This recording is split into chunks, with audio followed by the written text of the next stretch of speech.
রান্নাবান্নাগুলো সব হলো, সব তরকারি পাতি হয়ে গেছে। একটু জল খাই, সকাল থেকে উঠে থেকে কাজ করছি।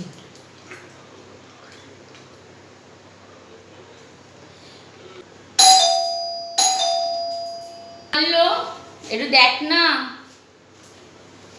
টুম্পা, তুই আয় বস বস বস। এই দেখ না, সবে কাজকর্ম সেরে উঠলাম, বস।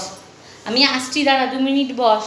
দিদি আমি এলাম, একটুখানি কাজ করতে করতে মনে হলো যাই একটু ঘুরে আসি, তাই একটু তোমার বাড়ি এলুম। বসি বরঞ্চ, একটু ফ্যানটা চালাও।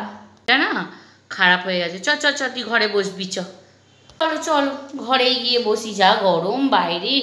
বসলুম গো, উফ কি গরম বাইরে বাবা। গো তোমাদের রান্না বান্না তাহলে হলো? হ্যাঁ রে হলো। এ শোনো না গো দিদি, ওই যে ঝুম্পার বর, আরে হঠাৎ করে কালকে রাতে দেখছি কি ঝগড়া ওদের বাড়িতে। তো আমি আর আমার বর তো শুতে পারি না, তো উঠে গিয়ে দেখি ওরে বাপরে, মদ খেয়ে কি মারলো। একটু দেখছিলাম, দেখবো না আর কি। বলো তোমরা কেমন আছো? হ্যাঁ গো, তোমার বাড়ির বউটা কেমন আছে? নতুন বিয়ে হলো ছেলের সঙ্গে? যাকে যাকে, ভালো হলেই ভালো বাবা। আমাদের তো আমার ছেলের বউটা বলো না, সারাদিন খাটে বাইরে, এসে আবার ঘরেও রান্না বান্না করে। কি তোমার বউ নাচে ফেসবুকে? না বাবা, আমার বৌমা এরকম করে না গো, একদম নাচে না, কিছু না। ও অফিস যায়, আসে, রান্না বান্না করে, কাজ করে, ঘরে শোয়। দেখো দেখো বার মুখো হয়ে যাবে। হ্যাঁ গো, তোমাকেও বলি হারি যায়, তুমি যে এই এত বড় বয়স্ক মহিলা, তুমি যদি হাতে শাঁখা পলা সিঁদুর না পরো, বউটা কি করে পরে? জানি না বাপু, তোমাকে তো আজীবন দেখে গেলাম এই দেখো, তো বউটাও তো সেই রকমই হয়েছে তোমার। না একটু মাথায় সিঁদুর, না হাতে শাঁখা পলা, কিচ্ছু না।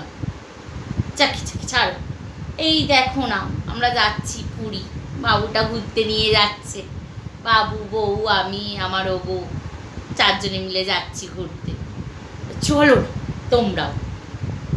কি বলছো? ও, তোমার ছেলের কাজ হচ্ছে এই বিজনেসে, এই এক সমস্যা। যখন আসবে তো করে হুড় হুড় করে আসবে, আর যখন আসবে না তো চারি জায়গা ধার দেনা করে বেড়াতে হবে। বরঞ্চ একটা কাজই করো, কতবার তো আমার ছেলেটা বললো যে তোদের অফিসে ঢুকে যেতে, তোমার ছেলেটা ঢুকলো তো না। যাকি যাকি, এলুম, একটু গল্প করলাম, আসি গো, ভালো থেকো। এই ঝুম্পার বাড়ির কথাটা বললু, আবার বলে দিও নি, বললে তো আর এক ঝগড়া করতে আসবে বাবারে। হ্যাঁ গো, হ্যাঁ হ্যাঁ হ্যাঁ, আর উঠে যাচ্ছে মা, একটা কথা মনে পড়লো। হ্যাঁ গো, ওই যে পূর্ণেন্দুর যে বিয়ে, পলির ছেলেটা যে বিয়ে করলো, ও যে বউটা এলো, শুনছি নাকি বাচ্চা হচ্ছে না। হ্যাঁ হ্যাঁ, বাচ্চা হচ্ছে না, ছেলেটাকে তো চাপ দিচ্ছে পলিরা আর একটা বিয়ে করার জন্য। বলো না বাবা, আমাদের টাইমে তো এইসব ছিল না। না হতো না হবে, তোদের জীবন কেটে গেছে কেটে গেছে, ওই ছেলেটাকে আবার একটা বিয়ে করার জন্য বলার কি দরকার? আবার ওরই প্রথম পক্ষের বউয়ের সঙ্গে, মানে এই যে বউটার বাচ্চা হচ্ছে না, কি গদ গদ ওদের ফ্যামিলির লোকেদের। যা কি হাসি গো, অনেক কথা হলো। হ্যাঁ আয় আয়, আবার আসিস কিন্তু। বাবা কি ভয়ঙ্কর, টুম্পাটা তো খুব কুচুটে। মা গো মা, আমি শাঁখা পরি না, পলা পরি না, এইবার কিছু বললাম না, আবার আগের বারে বলতে আসো, ধুনে রেখে দেবো একেবারে। চাকি চাকি, ছোটো লোকদের সঙ্গে মুখ লাগানো মানে নিজেই ছোটো লোক হওয়া। যাই বাবা, স্নান টান করে আসি।